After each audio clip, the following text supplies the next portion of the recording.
সকাল থেকে যা বৃষ্টি শুরু হয়েছে, মানে আজকে যে বৃষ্টি থামবে তার কোনো ঠিক নেই। আর এদিকে দেখো পাহাড়টা পুরো ঢেকে গেছে মেঘে, বোঝাই যাচ্ছে না যে এখানে একটা পাহাড় আছে। চারিদিকে খালি মানে অন্ধকার হয়ে এসছে, এত মেঘ এসেছে। তার মধ্যেও আমরা বেরিয়ে পড়লাম হঠাৎ করেই, কারণ আসার কোনো ঠিকই ছিল না।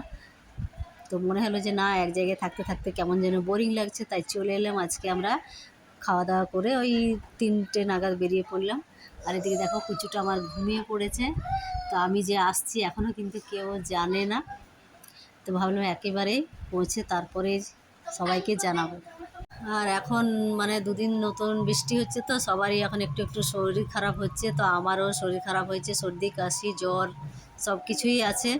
আর এখন দেখো আমার গলার আওয়াজটা অনেকটাই ভারী ভারী লাগছে, জানি শুনতে খারাপ লাগলেও কিছু করার নেই, কারণ অনেকেই বলে যে তোর গলার আওয়াজটা এমনিতেই মোটা।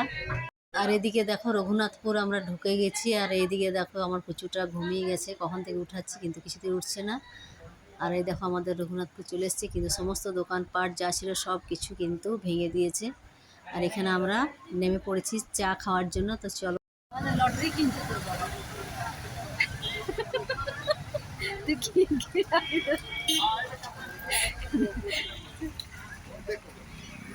একটু দাঁড়াবার জায়গা।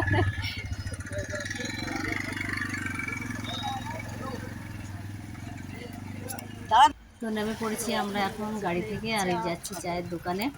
তো এখানে চা খাওয়ার পর তারপরে আমরা আবার যাবো এইখানে।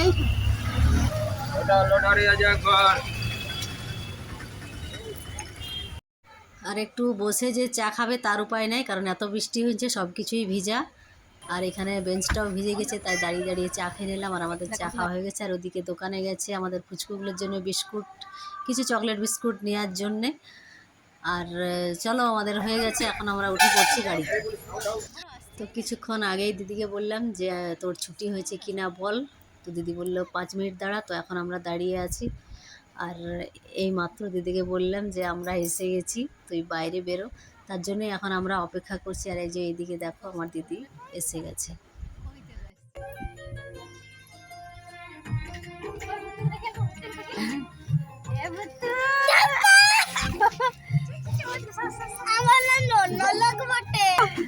বাবা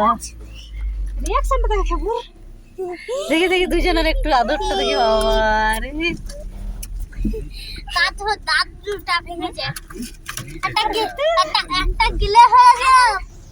গিলে ফেলেছিলাম এই দাঁতটা ভালো করে আর এটা বিস্কুট মানে পুরো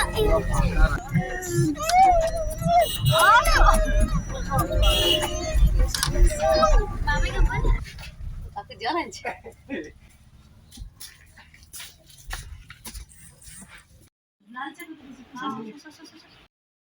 তো বন্ধুরা দেখো, আমি এখন চলে এসেছি আমার বাবার বাড়িতে।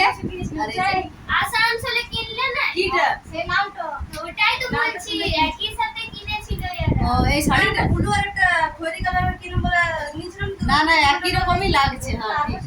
আর এই শাড়িটি আগে তাহলে বড় করে ঢুকে এসে বাবা। এ দেখেন না দেখেন না উঠাও উঠাও।